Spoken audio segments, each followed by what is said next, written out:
work for, our project on is Friends for Fragile X, which is a nonprofit organization. Alright, this is just some background on the organization and some facts about Fragile X syndrome. The organization was founded by Davy Justice. His son was actually diagnosed with Fragile X syndrome at 10 months old? I think it was, yeah, 10 months old. They noticed that he had like developmental delays. He wasn't growing like a normal toddler. So the son was an inspiration for the organization. And just Fragile X syndrome is one of the most common inherited causes of mental retardation, which I actually did not know at all. And 1 in 130 females and 1 in 250 males are only carriers of the disease, and it affects over 1 million people in the U.S. Okay, some of our goals, I broke them up into our original goals and our revised goals because Dave was supposed to be our original person of contact, and then because busy schedules and whatnot, Kim ended up being our person of contact. So once we met with her, we developed our revised goals. But the original one was to just reach out to the national and local OC area. But he let us know that he wanted to reach out to the San Diego market too, because him and his wife are both from that area. So they wanted to really reach that audience because they have a lot of, I don't know if it's their family, but definitely their friends in that area. And something he wanted to achieve later down the line, once they get going, people know who they are, was he wanted to be in People magazine. He wanted a feature story in there. So that's something he definitely is aiming towards. Our objectives was to increase the amount of donations by 20% by December 8th throughout the OC region and 10% on a national level. But we kind of realized that we couldn't put a number on our campaign to really measure it. So after we had spoken with Kim, we decided that just creating the press kit, social media content roadmap, and the events toolkit was the best option to just give them the tools to generate awareness, and then they can go forth with it as they please. Alright. Their current key publics are their family and friends in North Orange County. They live in Coda de Casa, which is a really wealthy community. And their desired key publics were, like I said, San Diego. They want to reach the multi-millionaire and billionaire crowd because that's where most of their funds are going to come from. And then the people that donate at their events, like they had a recent one over the summer, the Red, White, and Blue Party. So things like that. So our strategies were to prepare media relations for media outlets, which was one of our original strategies. But since after talking to Kim, we realized that the nonprofit organization by itself was not established enough to the public before we can actually start contacting the media to pitch for them to be featured in magazines and newspapers. So we decided that we would establish the credibility using the social media platforms. They already currently have a Facebook page, but it's actually linked to the co-founder's, his wife's personal page. So we wanted to actually set up their own, and then they also had a Twitter account and a blog that was also linked but not really used. So our third strategy was to also coordinate future events to be publicized by setting up tools for them at their disposal. So the tactics and tools were the media press kit, handle their digital media, Twitter and Facebook, as well as put together a simple event toolkit and prepare some news releases for the 3 events that come up every year.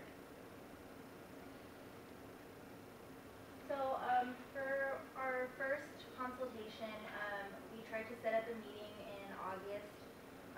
From August to September, we tried to meet with him and tried to just sit down with him and talk to him about what he really wanted for Friends for Fragile X. But due to conflicting schedules and his busy work schedule, we were not able to.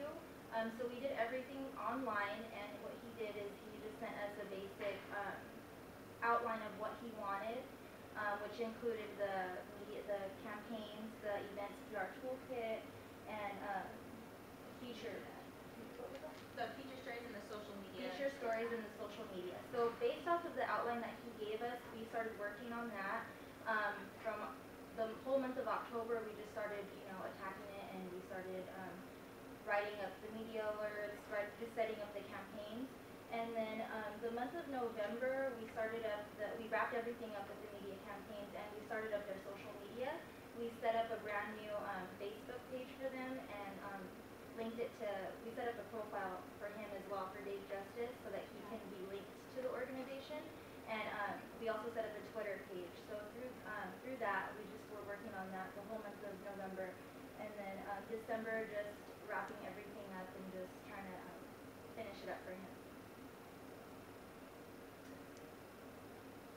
So for campaign outcomes, basically, instead of trying to gain publicity for the organization, we ended up changing everything to preparing all the social media tools for them by putting together the media press kit, events toolkit, and as well as starting to handle their social media.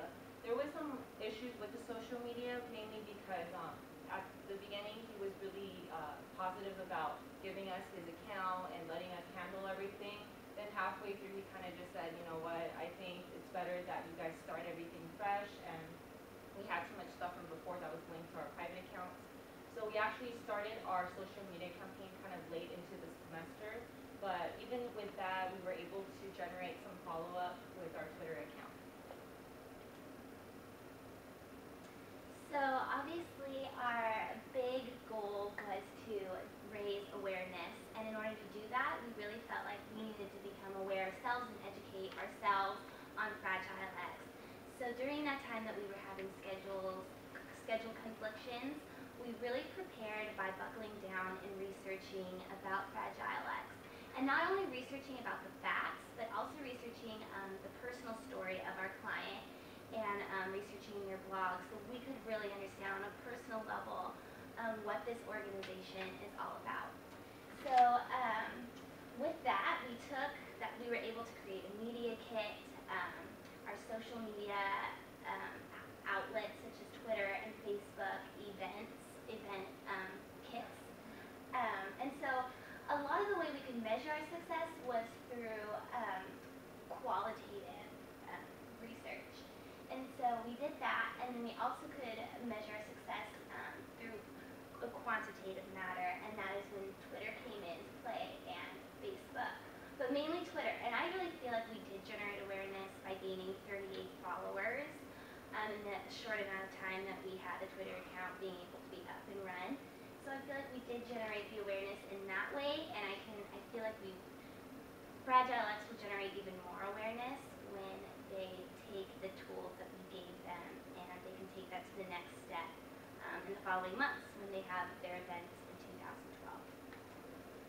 Something about the Facebook and Twitter real quick. They're both linked together, but because we had to create a whole new Facebook, it requires you to set up a new personal account. So I created an account for Dave, but it's hard. You can't really get followers when I can't like fill it out for him and just start randomly adding his friends and stuff because I don't know those people.